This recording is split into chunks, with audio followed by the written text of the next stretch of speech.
My mother looked at the invoice in her trembling hands, and her face went from red to purple. $7,200 for what? She screamed, slamming the paper down on her pristine marble countertop so hard that her coffee mug jumped. I just sipped my coffee and said, "Oh, that's the bill for stealing my daughter's birthday. The interest rate on broken promises is quite high, wouldn't you say, Mom?" "Brooke Elizabeth Pemberton, what did you do?" She was using my full name now, the way she did when I was 12 and got caught sneaking cookies before dinner. Except I wasn't 12 anymore. I was 34, a single mother who'd just taught her family the most expensive lesson of their lives. "I didn't do anything, Mom. You did. Remember? You're the one who called the Butterfly Garden Pavilion and demanded they transfer my daughter's birthday reservation to Tamara's gender reveal. You're the one who said, and I quote, 'Maisie's just a child, she won't even remember.' Well, guess what? The venue remembers, their billing department especially." My father Ronald walked in from his study, probably drawn by the screaming. "What's all this racket, Judith?" "Your daughter sabotaged Tamara's gender reveal." My mother waved the invoice like it was evidence in a murder trial. $7,000, $7,000. Actually, $7,200, I corrected, taking another calm sip of my coffee. The extra $200 was for the butterfly expert. I heard he was fascinating. Something about monarch migration patterns. Let me back up and tell you exactly how we got here. See, I'm Brooke, and if you looked at my family from the outside, you'd think I was the failure. Divorced, living in a 2-bedroom apartment, driving a 10-year-old Honda, while my cousin Tamara rolled up to family dinners in her husband's Tesla. My mother Judith never let me forget it either. Every family gathering came with helpful observations like, "Brooke, honey, maybe if you hadn't been so stubborn about Derek's career moves," or "Tamara just has such a glow about her, doesn't she? Marriage suits some people better than others." My daughter Maisie is 8 now. Well, she turned 8 6 weeks ago, but we'll get to that. She's this brilliant, funny little person who collects dinosaur facts and insists on wearing tutus to the grocery store. She calls my mother Grandma Judith, always both names together, like it's a royal title. My father Ronald is just Grandpa Ron, and he spoils her with books but never stands up for her when it matters. Then there's my cousin Tamara, 26, married to Brandon, who works in pharmaceutical sales, pregnant with their first baby. She's been the family princess since the day she was born. Her mother, my Aunt Diane, is Judith's younger sister, and somehow even more insufferable. They treat Tamara like she's made of spun gold while treating my life choices like a cautionary tale they tell at dinner parties. The thing about being the family. Disappointment is that people stop expecting you to fight back. They get comfortable taking things from you because you've always been the one who bends, who accommodates, who says it's fine, when it's definitely not fine. They assume you'll keep doing it forever. They assumed wrong. You want to know what I did? I set down my coffee cup with a deliberate clink. I gave Tamara exactly what she wanted. A luxury event at the Butterfly Garden Pavilion, the champagne fountain she specifically requested, the photographer she insisted on having, the exotic butterfly collection she squealed about when she saw it in the premium package catalog. She didn't order those things. Judith's voice hit a pitch that probably scared birds off the backyard feeder. No, that's funny because the venue has security footage of her requesting upgrades throughout the event. Apparently, she told the staff that since it was such a special occasion, only the best would do. Her words, not mine. You set her up. I didn't attend the gender reveal, remember. You specifically told me it would be awkward if I was there since I'd been so difficult about the venue change. How could I set up anything from my apartment, where I spent that afternoon explaining to my 8-year-old why 20 of her friends were calling to ask why her party was canceled? My father finally looked at the invoice properly. His face went pale when he saw the itemized list. Judith, did you authorize Persian champagne service? Of course not. Because it says here that the person who called to transfer the reservation verbally approved maintaining all selected services for the event date. I pulled out my phone and showed them my email. Here's the confirmation I got as the original contract holder. Dear Ms. Pemberton, per the phone request from Mrs. Judith Pemberton, your event reservation has been transferred to accommodate a different celebrant while maintaining all selected premium services. All selected premium services. Those services just happened to be selected between the transfer call and the actual event. You little snake, my mother hissed. No, Mom. I'm a mother who had to watch her daughter pretend it didn't hurt when her fairy princess birthday party got yanked away for someone else's Instagram perfect gender reveal. Do you know what Maisie said when I told her the party was canceled? She said, "That's okay, Mommy. Baby cousins are more important than birthdays." She's 8. She shouldn't have to think that way. The best part? This was all completely legal. The contract was still in my name. The venue had every right to charge for services used, and Tamara, sweet entitled Tamara, had enjoyed every single one of those premium upgrades while posting photos with captions like, "So blessed to have a family that goes all out for special moments." Well, she was right about one thing. They definitely went all out. $7,200 out. To be exact. I'd been planning Maisie's 8th birthday for 3 months. Every single penny mattered when you're a single mom working as a dental hygienist. People think healthcare workers make good money, but they don't see the student loans, the rent for even a modest apartment in a decent school district, or the way grocery prices seem to climb every week. After my divorce from Derek 2 years ago, I became an expert at stretching dollars. 20 here from skipping my Tuesday coffee run, 30 there from packing lunches instead of buying them, 10 from choosing generic cereal even though Maisie noticed the difference. This year was going to be special. I'd finally saved enough to rent the Butterfly Garden Pavilion at our local botanical gardens. It wasn't just any venue to Maisie. Last spring, we'd gone there for a free community day, and she'd pressed her little nose against the glass windows of the pavilion, watching another child's birthday party in progress. "Mommy, this is where fairy princesses have parties," she'd whispered with such reverence in her voice that my heart cracked a little. "Do you think maybe someday I could have a birthday here?" "Maybe someday, baby," I'd said then, already calculating what I'd need to save. The deposit alone was $400, non-refundable. The total would be $1,200, but I'd managed it.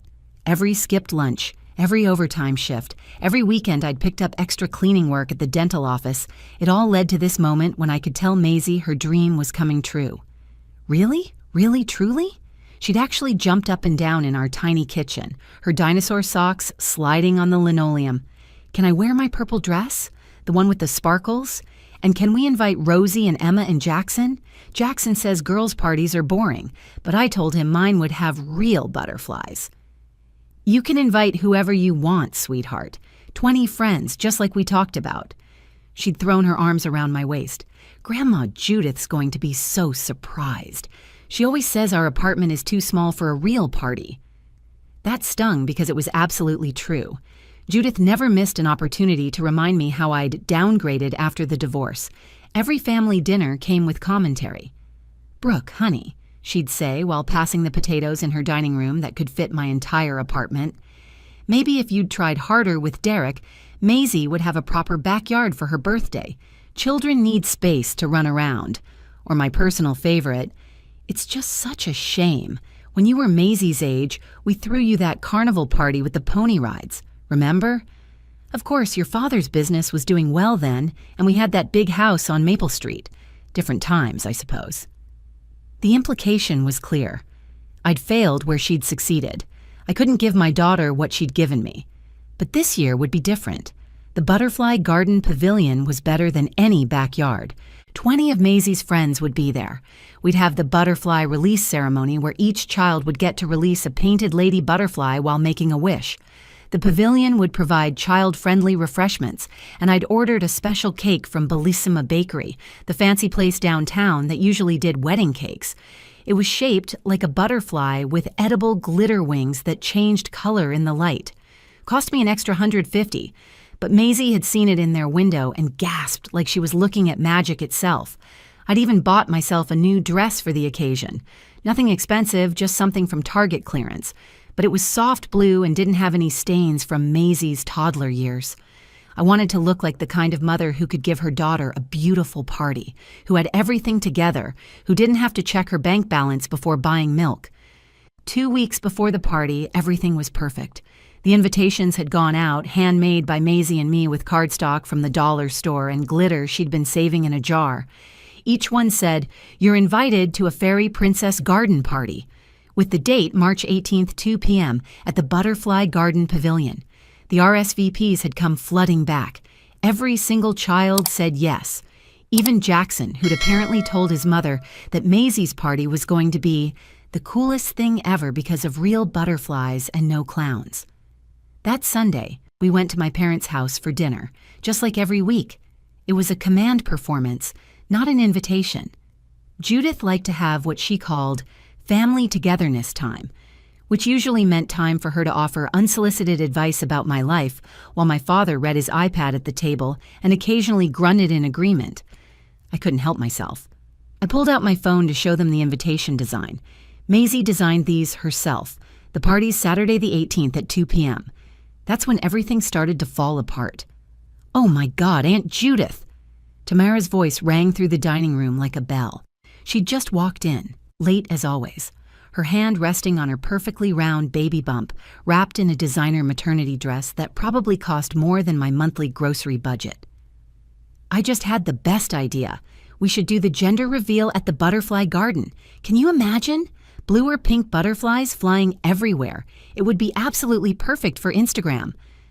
My mother's eyes lit up like someone had just handed her a winning lottery ticket. "Tamara, darling, that's brilliant.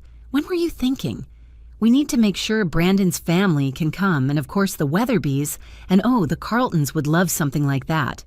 "Well, Brandon's parents are leaving for Europe on the 20th, and his sister can only come on the 18th because of her work schedule," Tamara said, already scrolling through her phone calendar.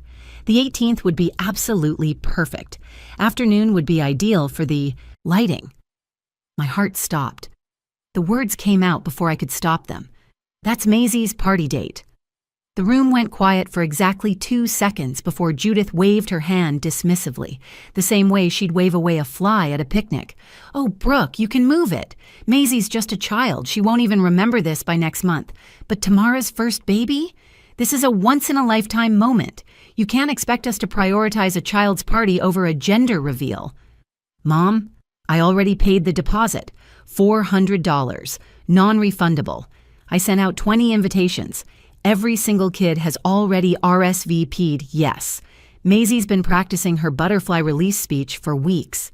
"Don't be selfish," Judith cut me off, her voice taking on that tone she used when she was about to steamroll someone. "Family comes first. Tamara needs this venue more than you do. A gender reveal requires a certain level of sophistication. You can just have Maisie's party at Chuck E. Cheese or that pizza place with the arcade. Children actually prefer those places anyway." "She doesn't want Chuck E. Cheese, Mom. She wants her fairy princess party at the butterfly garden. I've been saving for months." Diane chimed in then, her voice dripping with fake sympathy. "Brooke, sweetie, I understand you're disappointed, but you have to think about what's really important here. Birthday parties happen every year. Tamara will only reveal her first baby's gender once. Surely you can see the difference in significance." Ronald looked up from his newspaper, finally deciding to weigh in. "Your mother's right, Brooke. Be reasonable. Tamara's event will have important people attending, business connections, the kind of people who expect a certain caliber of venue. Maisie's little friends won't care where her party is. They're 8-year-olds, not toddlers, Dad. They definitely care. And since when is my daughter less important than business connections?" Tamara put on her practiced pout, the one that had been getting her whatever she wanted since she was 5. "Brooke, I'm not trying to ruin Maisie's birthday. It's just that this venue would be so perfect for the reveal. We're doing a butterfly theme for the nursery, too. It's like fate. And besides, you know how stressful pregnancy has been for me. The doctor says I need to avoid any unnecessary anxiety."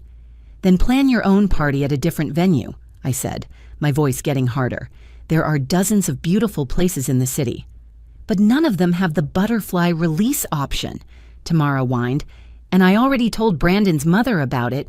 She's so excited. You know how particular she is about everything. If we have to change venues now, she'll think I can't plan anything properly." Judith pulled out her phone with the determination of a general preparing for battle. "This is ridiculous. I'll call the venue right now. Since you already have it reserved, you can just transfer it to Tamara's name. Simple solution." "Mom, please don't do this." "Hello? Yes, this is Judith Pemberton. My daughter Brooke has a reservation on the 18th that we need to transfer to another family member." I sat there, frozen, listening to my mother rearrange my daughter's birthday like she was moving appointments in a calendar. Yes, same date, same time. The name will be Tamara Lawson. She'll be using it for a gender reveal instead. Oh, the decorations can remain butterfly themed. That's perfect. Yes, we'll handle the deposit transfer internally. Within 5 minutes, it was done. My venue, my deposit, my daughter's dream, all handed over like they meant nothing, like I meant nothing, like Maisie meant nothing. Tamara actually had the audacity to hug me. You're the best cousin ever. I promise I'll make sure Maisie gets an extra special gift from the baby. Maybe we can even have her help with the reveal somehow. Wouldn't that be cute? I sat there in my parents' dining room, surrounded by family who'd just shown me exactly where my daughter and I ranked in their hierarchy, and I said nothing. What could I say that would matter? They'd already decided. They always decided, and I always accepted it. But this time was different. This time, they'd crossed a line they didn't even know existed. That night, I had to tell Maisie her fairy princess party was canceled. She was in her room, carefully writing each guest's name on little paper butterflies she'd made as party favors. Look, Mommy, I made Jackson's butterfly green because he doesn't like purple, and Emma's has extra glitter because she loves sparkly things. I sat on her bed, the words stuck in my throat like broken glass. Baby, I need to talk to you about the party. She looked up at me with those bright hazel eyes, Derek's eyes, and somehow she already knew. Kids always know. It's not happening, is it? Cousin Tamara needs the butterfly garden for her baby's party. Grandma Judith thinks it's really important. She didn't cry. She just nodded and carefully set down her purple marker. It's okay, Mommy. Maybe when I'm 9. Then she gathered up all those paper butterflies she'd spent hours making and quietly put them in her desk drawer. Should I tell my friends tomorrow? That broke me more than tears ever could. My 8-year-old was being more mature about this than the adults who'd taken her party. I held her tight and whispered, "Let me handle telling your friends, sweetheart." For 2 days, I stewed. I made 20 phone calls to parents explaining that we had to postpone due to a family situation. I listened to disappointed kids in the background asking why. I returned the butterfly cake to Bellissima Bakery and only got half my deposit back. I went through the motions at work, cleaning teeth and making small talk while inside I was boiling. Then Thursday came, and with it, clarity. I called my friend Nora during my lunch break. She worked as an event coordinator for high-end corporate parties, and she'd been in the business for 15 years. Remember how you said you owed me for covering your shifts last year when your mom was sick? I said. Of course. What do you need? I explained everything. The whole story poured out, from Judith's dismissal to Tamara's fake hug to Maisie quietly putting away her paper butterflies. Those absolute witches! Nora's voice was sharp with anger. Oh, they have no idea who they just messed with. Brooke, are you thinking what I'm thinking? I don't know. What are you thinking? I'm thinking that since the reservation is still technically in your name, you have certain rights. Let me make some calls. 2 hours later, Nora called back. Okay, I spoke to Felipe, the events manager at the Butterfly Garden. He remembers your mother from last year when she tried to strong-arm him into giving her a discount for some charity luncheon. She threatened to leave bad reviews when he wouldn't budge. He's not a fan. What did he say about my situation? He pulled up your contract. Brooke, this is beautiful. The reservation is still under your name. Your mother never actually changed the contract holder, just the event type and who would be attending. As far as the venue is concerned, you're still the client of record. So, what does that mean? It means you can make changes to the service package. Any changes, all the upgrades, add-ons, premium services, they can all be added to your reservation. And since someone will be using those services at the actual event, they'll be billable. My heart started racing. But I can't afford to pay for revenge. That's the best part. You won't have to. The bill goes to whoever uses the services. But as the contract holder, you'll get a copy of everything. Every invoice, every charge, every single cent they rack up. Friday afternoon, I met Felipe at his office. He was a distinguished man in his 50s with silver hair and a mischievous glint in his eyes when I explained what I wanted. So let me understand correctly, he said, pulling up my contract on his computer. You want to add our premium services package to your existing reservation? Everything, I said. Every single upgrade you offer. He started listing options, his fingers flying across the keyboard. The champagne fountain is $800. The professional photography package with edited digital delivery is $1,500. The luxury tent upgrade with climate control is $2,000. The exotic butterfly collection with rare species is $1,800. Add it all. The harpist? Absolutely. The specialty appetizer package with caviar service? Perfect. The dedicated butterfly expert to give educational presentations? Essential, wouldn't you say? Felipe smiled wider with each addition. This will total close to $7,000, Mrs. Pemberton. Let's call it an even $7,200 with service charges and taxes, I said. And Felipe? Make sure the invoice is very detailed, every line item spelled out. Send it to whoever's listed as the event host. That would be Tamara Lawson, but make sure it CCs me as the original contract holder. How long after the event do you usually send invoices? Typically immediately, but we can delay it. 2 weeks would be reasonable for processing. 2 weeks sounds perfect. Just enough time for them to post all their photos and brag about their amazing party. Felipe looked at me with something between admiration and sympathy. Your daughter's birthday party meant a lot to you. It meant everything to her. She's been through enough with the divorce. This was supposed to be her magical day. You know what?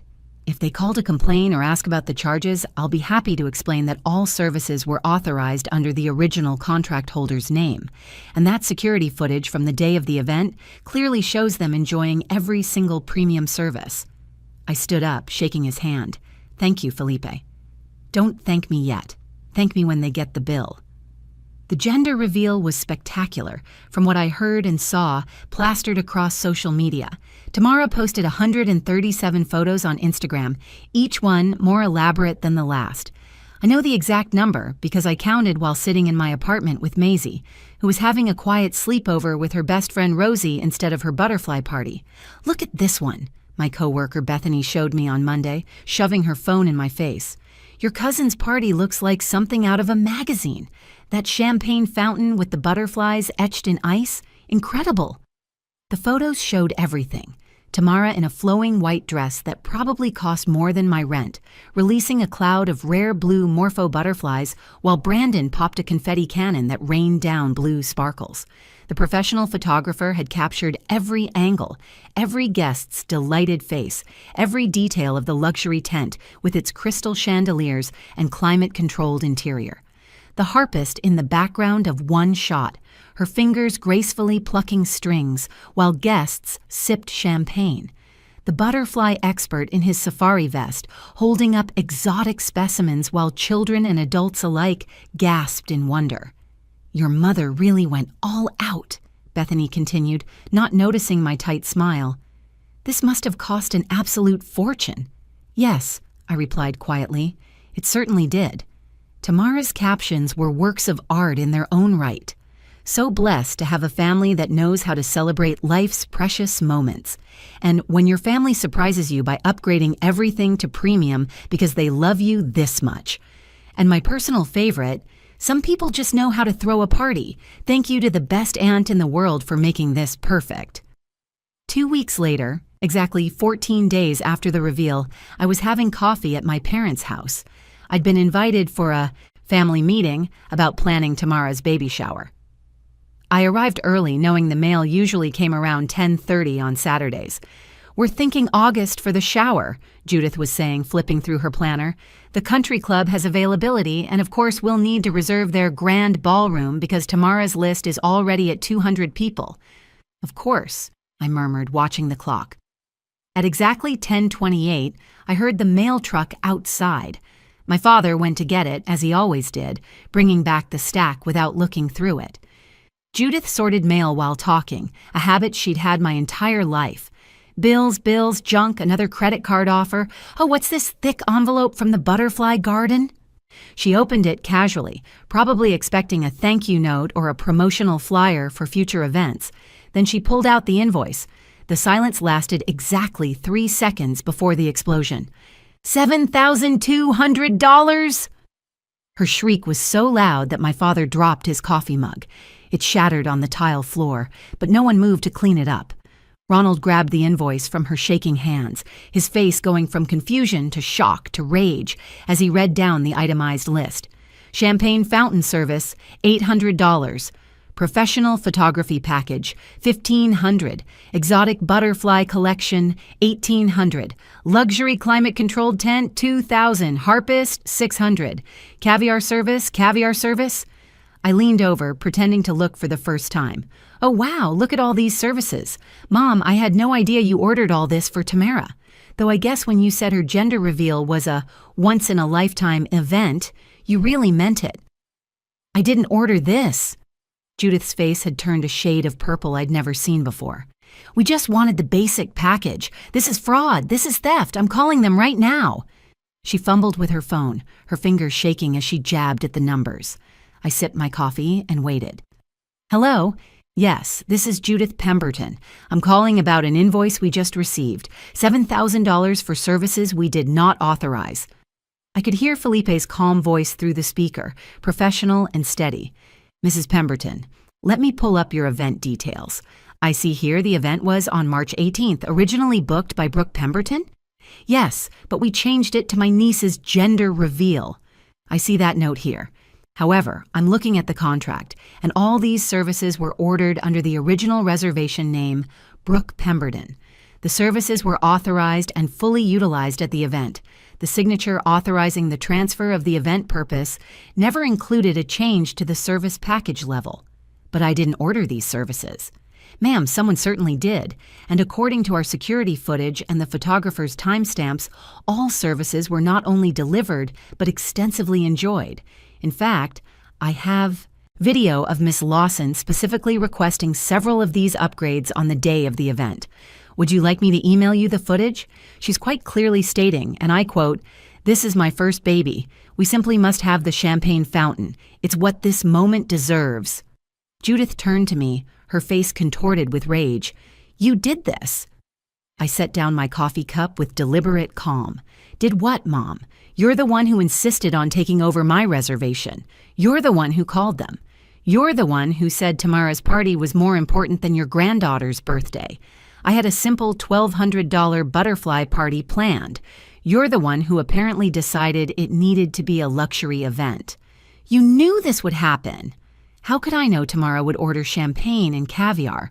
I wasn't even invited, remember? You specifically said it would be awkward if I was there since I'd been so difficult about the venue change. You're going to pay this!" Judith slammed her hand on the marble countertop, making the sugar bowl jump. "Why would I pay for Tamara's party? I wasn't even invited, remember? You said I was being selfish for wanting to keep my daughter's birthday venue, so you took it. Congratulations, Mom. You got exactly what you took, plus interest." The family exploded like a bomb had gone off. Within an hour, my phone was lighting up with messages. Tamara called crying, saying she had no idea about the upgrades and that she'd never requested anything. Diane sent a long text calling me vindictive and manipulative. Ronald left a voicemail saying I was tearing the family apart with my petty revenge. But here's the thing about security footage. It doesn't lie. Felipe, bless his professional soul, had already emailed me copies of the relevant clips before the invoice even went out. There was Tamara, clear as day, waving her hands excitedly as she talked to the staff. "Oh, we simply must have the champagne fountain. My aunt said to make this perfect." Another clip showed her posing with the butterfly expert saying, "Can you bring out the rare ones, the blue morphos? This needs to be extraordinary."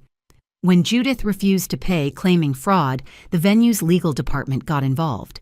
They sent the bill to collections under Tamara's name as the event host, with Judith listed as the guarantor since she'd made the transfer call.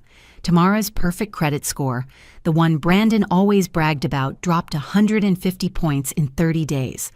3 months later, after legal threats and a near lawsuit, Judith paid the full amount plus $500 in collection fees and another $1,000 in legal costs.